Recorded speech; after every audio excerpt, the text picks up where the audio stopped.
Looking at Asian stocks, so we see that they closed on the lower side. We see that it was mixed actually. The Nikkei share average ended the session up 0.27%. The Hang Seng index declined by 0.13%, while the Shanghai Composite Index closed basically flat, down 0.01%.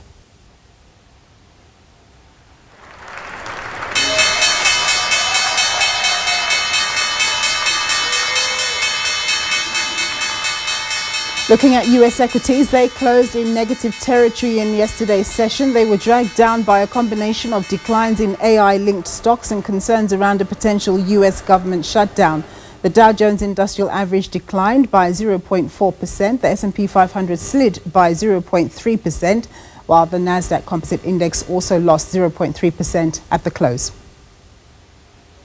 Looking at local markets, we see that the all-share index is currently trading down 0.3%.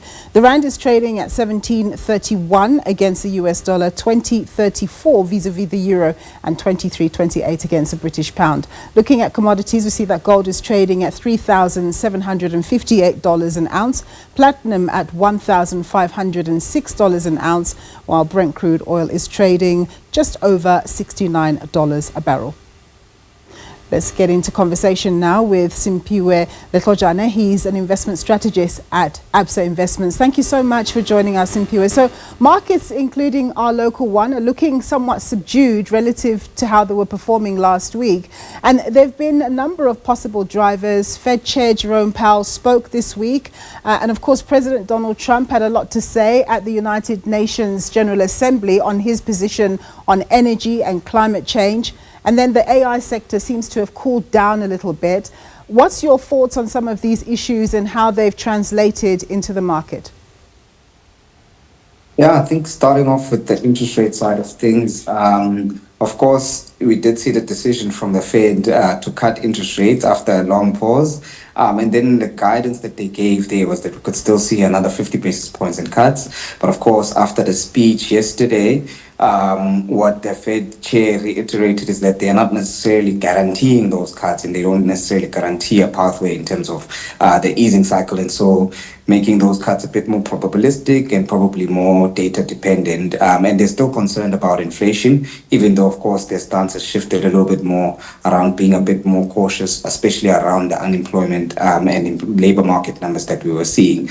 And then, of course, in terms of just generally from a US Trump perspective in terms of what we've seen there, when it comes to AI, it is definitely synonymous and has to be synonymous with, securing energy supply, because quite a lot of those AI data centers utilize quite a lot of energy supply in terms of doing the computations and storing information. And also water supply is also quite critical in the process in terms of cooling. And what this has meant is that there's quite a lot of opportunity for innovative companies that will deal with renewable energy and will deal with renewable water supply in and around the AI tech sector boom.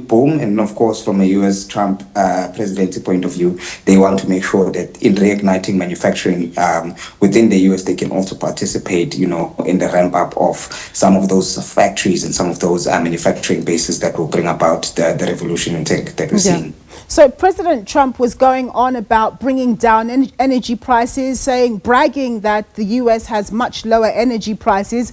But we've seen that Brent crude oil is now flirting just shy of $70 a barrel. What's happening there? Of course, in terms of global oil prices, they have been fairly subdued this year. Trading much lower compared to where they started at the start of the year, and much lower on average compared to last year. And really the key driver is just subdued demand globally, especially given some of the global economic uncertainties. So the likes of China, your biggest consumers of oil, not demanding as much oil. And then, of course, we've also seen OPEC actually increasing supply in this environment, which is a little bit counterintuitive. Of course, that will further, subdue prices. But their rationale for that is that they position themselves for the possibility of when conditions do begin to improve, and they can then benefit from increased supply being out in the market. All right, Simpiwe, we've run out of time, but thank you so much for your time and insights as always. That was Simpiwe Letlojane. He's an investment strategist at ABSA.